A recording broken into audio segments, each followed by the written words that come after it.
Hello everyone, it's Aisha here from God FM. I wanted to share with you this amazing thing I found about Project Open Mind, abduction, mind control, and Facebook is a life log. MK Ultra under new project Open Mind that uses RHIC. It's all to do with Edom, the Edomites, the fake Jews, and controlling your mind.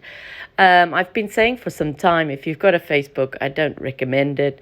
I believe Facebook is creating a copy of yourself.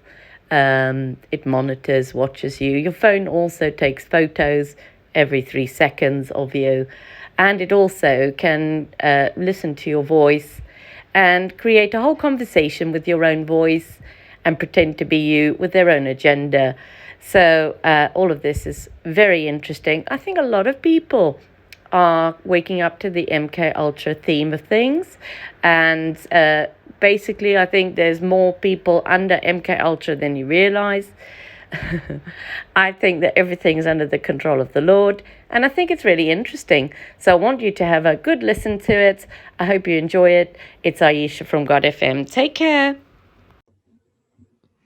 All right, so a couple things that I wanted to cover that I found interesting, and I just didn't have time to cover it on my normal show. So the first thing is called Project Open Mind, RHIC EDM. Could this technology be used to simulate an alien abduction, quote unquote? You know, they're coming out with all of this so-called disclosure from the Pentagon about alleged UFOs. And I think that there's something probably more nefarious going on here. Quote, tell me about your interrogators. They usually start out as a small gray, but then they turn out to be a normal male, nondescript. He always gets his answers. He knows how to get the answer to each question he asks. There's footnotes here. According to Lincoln Lawrence, author of Were We Controlled? RHIC, EDM, radio hypnotic intracerebral control, and electronic dissolution of memory involves radio contact with a subject who has been previously hypnotized and taught to perform certain actions and maintain certain attitudes. Post-hypnotic suggestions are transmitted by radio waves, triggering a certain preconditioned behavior. In a 1977 Gallery magazine article cited by Schleflin and Upton, Lawrence states the electronic dissolution of memory alters time senses by emitting radio waves and ultrasonic signal tones, which act upon memory storage chemicals in the brain. The electronic dissolution of memory is accomplished by electronically jamming the brain, thereby causing the neurotransmitter acetylcholine to create static which blocks out sight and sounds. You would then have no memory of what you saw or heard. Your mind would be a blank. Acetylcholine was the first neurotransmitter to be discovered and the most common neurotransmitter found in the brain. Acetylcholine is the neurotransmitter secreted by the motor nerves to excite skeletal muscles, and it is activated by the vagus nerve, the 10th cranial nerve, and the medulla that innervates most organs of the abdomen, as well as the nerves that control most internal organs. Acetylcholine is one of the primary neurotransmitters involved in memory. Memory involves different parts of the brain and 4 different processes: a sensory registry, immediate memory, short-term memory, long-term memory. Additionally, each of these 4 processes has its own time scale. Another common neurotransmitter involved with learning and memory is norepinephrine. There are several neurotransmitters and amino acids involved with learning and memory, and each has a specific function. It seems logical that if electrical impulses are used to bombard a person's brain, which is a complex neurochemical organ, this will affect the individual's neurotransmitters. If these levels are sufficiently altered, then memory would also be affected. As far as we can tell, RHIC EDM first interfaced in Lincoln Lawrence's book in 1967. According to Boart, quote, Lawrence may have had much more evidence about RHIC than he was allowed to present. His credentials indicated that he had been working in liaison with the Department of Defense, unquote.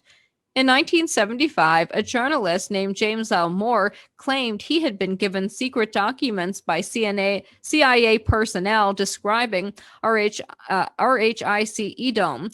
If this is some kind of elaborate hoax, then why would it surface again almost 10 years later and be connected with the CIA? If this was an intentional leak, what could the agency gain by releasing this information? Interestingly, according to Boart, quote, a research and development team at the Space and Biology Laboratory of the University of California at the LA Brain Research Institute found a way to stimulate the brain by creating an electrical field completely outside the head.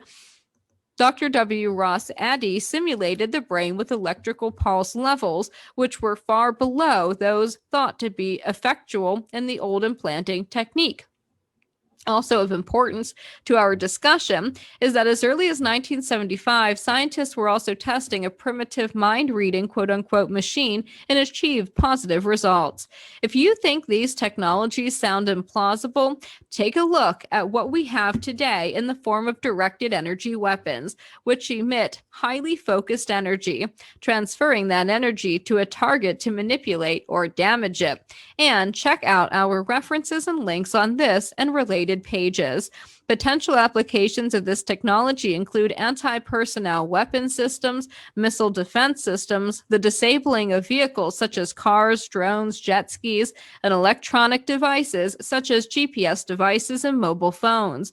The energy can come in various forms, including, but not limited to, electromagnetic radiation, including radio frequency, microwave, lasers, and masers, particles with mass, particle beam weapons, and sound with the use of sonic weapons.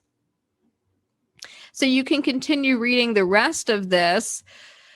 A few examples of low to mid-level psyops are The Guardian Case, The Alien Autopsy Film, and Serpo. Tactics such as these have been used against people and organizations investigating this subject for decades. Take a look at NSA locations in the United States and why San Antonio's Lackland Air Force Base is probably why Whitley Strieber is experiencing this something wicked my way comes. A 46-year-old male abductee experiencer and MyLab victim who wishes to remain anonymous updates CIA renditions. Regarding CIA renditions in the 1953 budget, since the original version of this article was published, the link to the CIA source below was changed to redirect to a questionable page on a different site. We've provided new sources below for your reference. MUFON state director compares alien abductions with CIA renditions, MK Ultra mind control torture. Additionally, the links from Wikipedia.org have been killed, and the original source site was taken off the Internet Archive Wayback Machine. Quick view of MK Ultra sub projects. This site is on the Wayback. This link was removed. CIA documents suggest that chemical, biological, and radiological means were investigated for the purpose of mind control as part of MK Ultra. A secret memorandum granted the MK Ultra director up to 6% of the CIA research budget in fiscal year 1953 without oversight or accounting. An estimated $10 million US dollars, roughly 87.5 million adjusted for inflation or more, was spent. And there are a couple links here. New references below. CIA research budget 1953.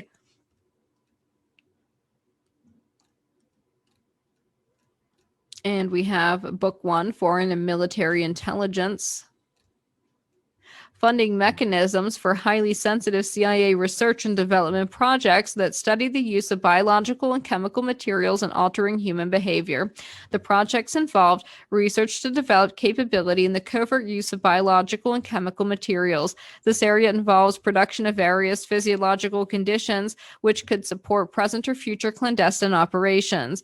Aside from the offensive potential, the development of a comprehensive capability in this field of covert chemical and biological warfare gives us a thorough knowledge of the enemy's theoretical potential, thus enabling us to defend ourselves against a foe who might not be as restrained in the use of these technologies as we are.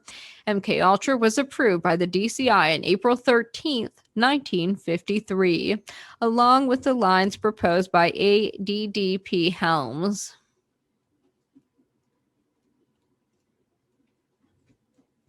And this gets into that. There are other links here, interesting applications of electrocephalography, introduction and brief history of MyLabs, REABS, and MK Ultra. There are full links here that you can read. Why do some abductee experiencers see military personnel during a quote-unquote alien abduction? Do humans possess technology that can simulate alien abductions? Radiohypnotic intracerebral control and electronic dissolution of memory. Interesting applications of electroencephalography, hypnosis, historical perspective, and the pros and cons, wisdom for the by and by. And these are the different sources here. Now, this is a really interesting, a very interesting article, and I think that there's a lot more to this than we currently understand. The next thing I want to cover real quick, and I will include the links to all of this below, my reservation about the right. This is from Apex, sincerity or signaling. I've written before about not feeling at home on the left or the right. Even so, I have historically associated with the left more than the right, and am still partial to many leftist positions. The issue, of course, is that the left has become, or maybe it always was, a poor excuse for a meaningful, promising movement. Instead, it is filled with psychopaths and narcissists. That's absolutely true. Naturally, recoiling against the left makes swinging the pendulum to the other side look more appealing. And so, exploring the right, which has been significantly more welcoming on a personal level in many cases, seems like a good idea. My chief reservation with the right is as follows. We will always disagree on much, and that's okay. But in the moments and issues we do agree, I have to determine if our agreement is sincere, or if the right is simply playing by the rules of friend/enemy politics or some other cynicism. An example, I'm quite sure all of you have heard the 100 or so business leaders, quote unquote, who got together to discuss how absolutely atrocious the new voting laws are in Georgia and elsewhere. I don't need to tell you that corporations have been major players in running our country for a very, very long time, and that this certainly is not the first time a bunch of powerful elites got together in a smoky room to plot out how to more effectively plunder the country. What I find fascinating in this event is the response to this, especially when understood through the lens of friend-enemy politics. There is a fundamental divide between two groups of people based on an extremely foundational element of our worldviews. Can the prominent institutions that run our lives be trusted? So when it comes to the business boycott issue, we have two sides, the over-socialized versus the kind of skeptical of the market, but still liberals. I've discussed the over-socialized before.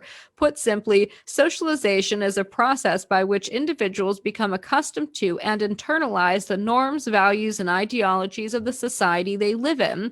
There are individuals, institutions, and groups that we interface with and through which we learn the rules of society. So socialization hands you a packet of goods that the society recognizes and expects you to internalize as your own goods. Failure to do so can lead to exclusion, punishment, etc. Someone becomes socialized when they internalize the goods of society into their moral space, but someone becomes over socialized when they either elevate those internalized goods to a status of higher goods or they have no other goods at all. In this scenario, the over socialized trust the dominant institutions who tell them the Republicans passing voter ID laws are evil fascists and must be stopped. Of course, even if you were never a fan of corporations, they are fighting the good fight now, so they must be applauded. This is the dilemma of the over socialized. They are neck deep in friend enemy politics with no way to get out. The problem here is simple. People select a person or label, assign it a moral value, and make that one of their higher goods. Rather than allowing my moral values to decide who my friends and enemies are, I've allowed my friends and enemies to determine what my principles are, what I should support and oppose. This is derangement. Derangement is basing your view of good and evil based on what someone does. Over socialization in this context can best be understood as unthinkingly accepting the framing of an issue by a perceived authority and using that framing as a good. Much of the left is over socialized, which perhaps goes quite a long way in explaining why these so called rebels, quote unquote, end up supporting the system they claim to despise. How can one oppose a system when one's understanding of the system is provided and shaped by the institutions in control of that system? The media and tech elites are so adamant about defending quote unquote democracy because democracy is the system in which they can propagandize and manipulate the people to support elite interests and then legitimize those interests via voting. Disinformation, quote unquote, plays a similar role in terms of narrative defense. Certain ideas, sources, people, etc., are declared off limits and hazardous. The over-socialized simply take the map of the world handed to them by Blue Empire and then wonder why their rebellions don't break anything.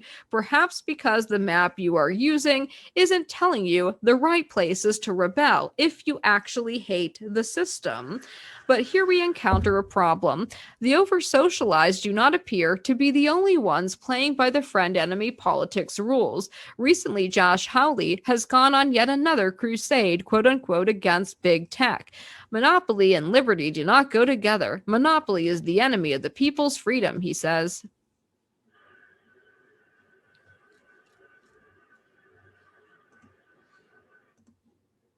Very much. I think the last few weeks have made something very clear that has always been true in American history, and that is monopoly and liberty do not go together. Monopoly is the enemy of the people's freedom. That's certainly true of Major League Baseball. It's true of big tech. It's true of the monopolies that we see more and more across our economy. When you have concentrations of economic power, political power follows. Now, we've seen this before in American history. I mean, this is not unfamiliar to us. A century ago, massive corporations, the railroads, U.S. Steel attempted to amass economic power and succeeded. They attempted to amass political power and for a time succeeded. And we know what the solution to that is. The solution is you break them up. The solution is trust busting. And that's exactly what needs to occur today. This is about preserving the ability of the democratic process to go forward. The fact that Major League Baseball would get together and try to punish a state because the elected representatives of that state and the elected governor of that state settled on a law to preserve election integrity is unbelievable. But of course, Major League Baseball is not the only one. We had news just this past weekend that 100 CEOs of the largest corporations in the world met together to talk about how they are going to launch some sort of plan to influence other states across the country. This is exactly what the railroad barons tried to do a century ago. It's exactly the same thing. It's trying to control the democratic process. It's trying to leverage economic power to exert political influence. It's trying to push forward a particular political and ideological agenda. Yeah, Mike Lee is not really great. I see his creepy face there. But we have a question now. Is the opposition to monopoly claimed by Howley limited to big tech? Will it expand Will it expand to companies that are also dominant but give Hawley money? Will Hawley and Cruz be willing to take on the companies that donate to other Republicans? Do they have the institutional backing and personal fortitude to do so? I doubt it. Conservatives talk about principles quite a lot, but herein lies the question. Will their opposition to the over-socialized be ruled by friend-enemy politics, or will it develop out of sincere commitment to a new set of values that genuinely holds that the public square, virtual and physical, must not have access limited to it? That e-commerce and social media sites should not be allowed to prevent individuals and institutions from using their sites, in effect accessing the virtual public square, unless they engage in harassment, illegal obscenity, or otherwise break a law, and hate speech is not breaking a law. If Mr. Hawley is serious and sincere about his claim that monopoly is the enemy of liberty, and he should be since he is correct, then he's beginning to develop a set of principles that would allow him to escape the market fetishism and liberalism the conservatives have been suffering under for far too long. But I still wonder if people are really skeptical of the market. Many seem to believe that some outside force has perverted it, and that real capitalism/liberalism is out there as a perfect system if only we could discover it, implement it, and then get out of its way. This is where I remain hesitant about declaring some kind of alliance with the right. If the right has begun to sincerely and meaningfully abandon its market fetishism, then we can have a discussion. Small segments of the right are indeed doing this, and small remnants of the non-over-socialized left are worth engaging with. But if these positions are not driven by sincere principles and instead are driven by cynical pandering or friend-enemy politics, any discussion will be pointless. That is absolutely correct. And I understand what he's saying here. I mean, I often had the same feelings about this myself. I was certainly not a Republican before 2017. Or 16, whatever. And I think that I was not a Democrat either. I mean, I had voted Democrat before when I was younger, like right out of high school, but very quickly saw that that was bullshit. And I was never interested in politics at all because it just seemed like both sides were nonsense and were just opposite sides of the same coin. And I think that that is indeed the truth. And so, I understand what he's saying. Is the conservative opposition to liberal power, is it real? Or is it simply, they take that side because it's opposite of the left, but they don't have a real strong,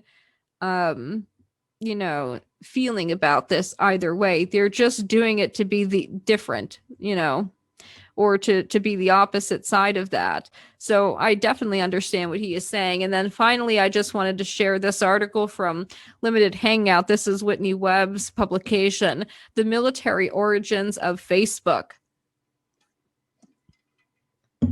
This is interesting. It's something that we've kind of discussed before. Facebook's growing role in the ever-expanding surveillance and, quote, pre-crime, unquote, apparatus of the national security state demands new scrutiny of the company's origins and its products as they relate to a former controversial DARPA-run surveillance program that was essentially analogous to what is currently the world's largest social network. LifeLog. In mid-February, Daniel Baker, a U.S. veteran described by the media as anti-Trump, anti-government, anti-white supremacist, and anti-police, was charged by a Florida grand jury with 2 counts of transmitting a communication in interstate commerce containing a threat to kidnap or injure. The communication in question had been posted by Baker on Facebook, where he had created an event page to organize an armed counter rally to one planned by Donald Trump supporters at the Florida capital of Tallahassee on January 6th. Quote, if you are afraid to die fighting the enemy, then stay in bed and live. Call all of your friends and rise up, Baker had written on his Facebook event page. Baker's case is notable. as it is one of the first pre-crime arrests based entirely on social media posts. The logical conclusion of the Trump administration's and now Biden administration's push to normalize arresting individuals for online posts to prevent violent acts before they can happen. From the increasing sophistication of the U.S. intelligence/military contractor Palantir's predictive policing programs to the formal announcement of the Justice Department's Disruption and Early Engagement Program in 2019 to Biden's first budget, which contains $111 million for pursuing and managing, quote, increasing domestic terrorism caseloads, unquote, the steady advance toward a pre-crime centered war on domestic terror has been notable under every post 9/11 presidential administration. This new so-called war on domestic terror has actually resulted in many of these types of posts on Facebook. And while Facebook has long sought to portray itself as a quote-unquote town square that allows people from across the world to connect, a deeper look into its apparently military origins and continual military connections reveals that the world's largest social network was always intended to act as a surveillance tool to identify and target domestic dissent. Part 1 of this two-part series on Facebook and the U.S. national security state explores the social media network's origins and the timing and nature of its rise as it relates to a controversial military program that was shut down the same day that Facebook launched. The program known as LifeLog was one of several controversial post 9/11 surveillance programs pursued by the Pentagon's DARPA that threatened to destroy privacy and civil liberties in the United States, while also seeking to harvest data for producing humanized, quote-unquote, artificial intelligence. As this report will show, Facebook is not the only Silicon Valley giant whose origins coincide closely with this same series of DARPA initiatives and whose current activities are providing both the engine and the fuel for a high-tech war on domestic dissent. That sounds nice. DARPA's data mining for national security and to, quote, humanize, unquote, AI.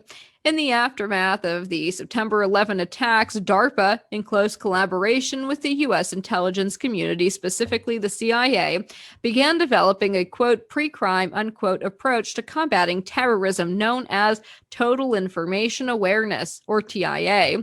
The purpose of TIA was to develop an all-seeing military surveillance apparatus.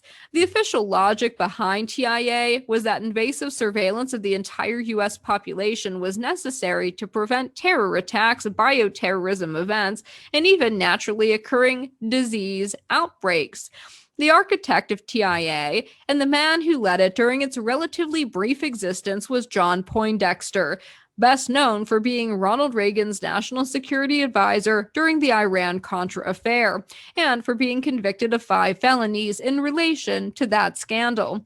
A less well-known activity of Iran-Contra figures like Poindexter and Oliver North was their development of the main core database to be used in, quote, continuity of government, unquote, protocols. Main Core was used to compile a list of U.S. dissidents and potential troublemakers to be dealt with if the COG protocols were ever invoked. These protocols could be invoked for a variety of reasons, including widespread public opposition to a U.S. military intervention abroad, widespread internal dissent, or a vaguely defined moment of national crisis or time of panic. Americans were not informed if their name was placed on the list, and a person could be added to the list for merely having attended a protest in the past, for failing to pay taxes, or for some other often trivial behaviors deemed quote-unquote unfriendly by its architects and the Reagan administration.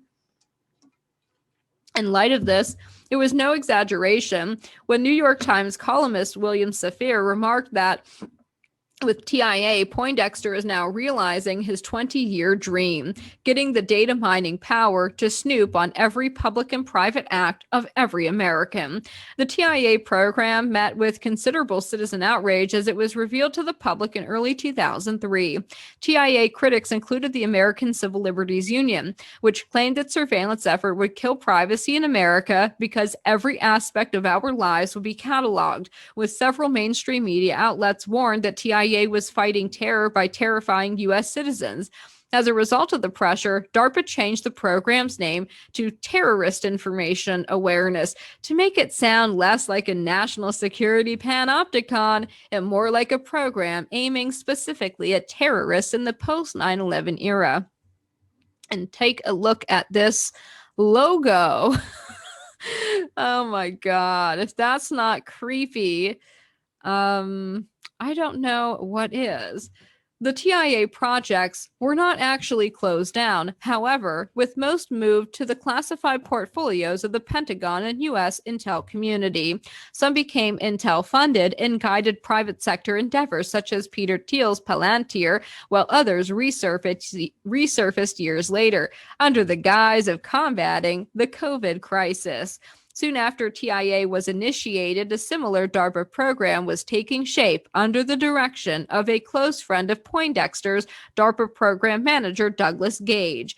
Gage's project, LifeLog, sought to build a database tracking a person's entire existence that included an individual's relationships and communications, phone calls, mail, etc., their media consumption habits, their purchases, and much more in order to build a digital record of everything an individual says, sees, or does. LifeLog would then take this unstructured data and organize it into discrete episodes or snapshots, while also mapping out relationships, memories, events, and experiences. LifeLog, per Gage, and supporters of the program would create a permanent and searchable electronic diary of a person's entire life, which DARPA argued could be used to create next-generation digital assistants and offer users a near-perfect digital memory. Gage insisted, even after the program was shut down, that individuals would have had complete control over their own data collection efforts, as they could decide when to turn the sensors on or off and decide who will share the data. In the years since then, innocuous promises of user control have been made by the tech giants of Silicon Valley, only to be broken repeatedly for profit and to feed the government's domestic surveillance apparatus. The information that LifeLog gleaned from an individual's every interaction with technology would be combined with information obtained from a GPS transmitter that tracked and documented the person's location, audio-visual sensors that recorded what the person saw and said, as well as biomedical monitors that gauged the person's health. Like TIA, LifeLog was promoted by DARPA as potentially supporting medical research and the early detection of an emerging epidemic.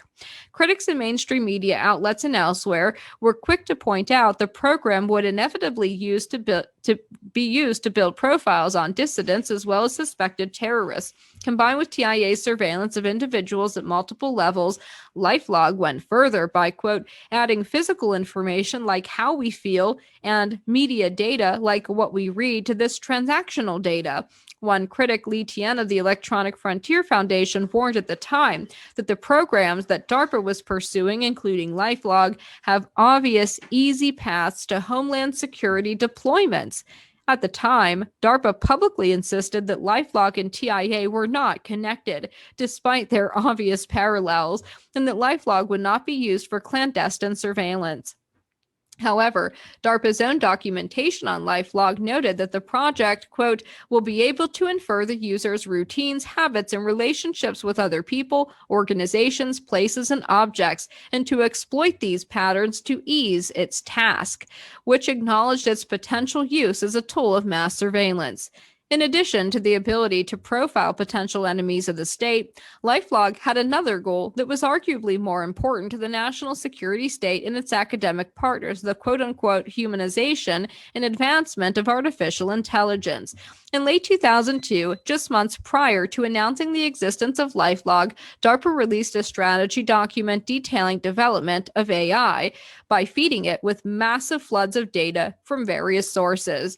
The post 9/11 military surveillance projects, LifeLog and TIA being only two of them, offered quantities of data that had previously been unthinkable to obtain and that could potentially hold the key to achieving the hypnotized technological singularity. The 2002 DARPA document even discussed DARPA's efforts to create a brain-machine interface that would feed human thoughts directly into machines to advance AI by keeping it constantly awash in freshly mined data. One of the projects outlined by DARPA, the Cognitive Computing Initiative, sought to develop sophisticated AI through the creation of a, quote, enduring personalized cognitive assistant, unquote, later termed the perceptive assistant that learns, or PAL. PAL, from the very beginning, was tied to LifeLog, which was originally intended to result in granting an AI assistant human-like decision-making and comprehension abilities by spinning masses of unstructured data into narrative format. The would-be main researchers for the LifeLog project also reflect the program's end goal of creating humanized AI. For instance, Howard Schroeb at the MIT AI laboratory and his team at the time were set to be intimately involved in LifeLog. Schroeb had previously worked for DARPA on the, quote, evolutionary design of complex software, unquote, after becoming associate director of the AI lab at MIT, and has devoted his lengthy career to building cognitive-style AI. In the years after LifeLog was canceled, he again worked for DARPA, as well as on the intelligence community-related AI research projects. In addition, the AI lab at MIT was intimately connected with the 1980s corporation and DARPA contractor called Thinking Machines, which was founded by and/or employed by many of the lab's luminaries, including Danny Hillis, Marvin Minsky, and Eric Lander, and sought to build AI supercomputers capable of human-like thought. All three of these individuals were later revealed to be close associates of and/or sponsored by the intelligence-linked pedophile Jeffrey Epstein, who also generously donated to MIT as an institution and was a leading founder of and advocate for transhumanist-related scientific research. Soon after the LifeLog program was shuttered, critics worried that, like TIA, it would continue under a different name. For example, Lee Tien of the EFF told Vice at the time of LifeLog's cancellation, quote, "It would not surprise me to learn that the government continued to fund research that pushed this area forward without calling it LifeLog," unquote. Along with its critics, one of the would-be researchers working on LifeLog, MIT's David Karger, was also certain that the DARPA project would continue in a repackaged form. He told Wired that, "I am sure such research will continue to be funded under some other title. I can't imagine DARPA was dropping out of such a key research area." It kind of makes you think about MK Ultra, right? I'm sure that continued too, just under a different name. The answer to these speculations appear to lie with the company that launched the exact same day that LifeLog was shuttered by the Pentagon, Facebook.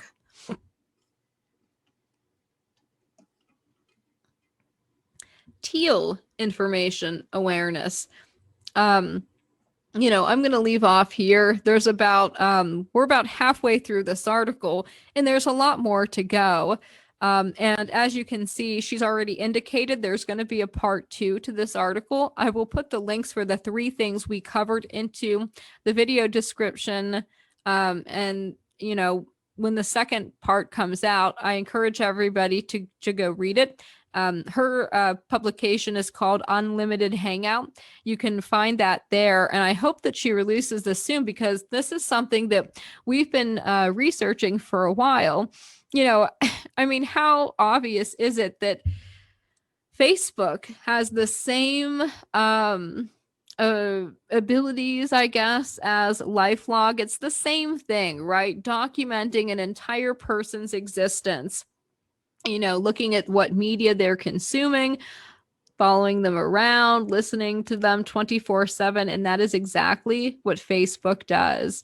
So the fact that one was shuttered and the other launched on the same day is a little bit more than coincidental, I think.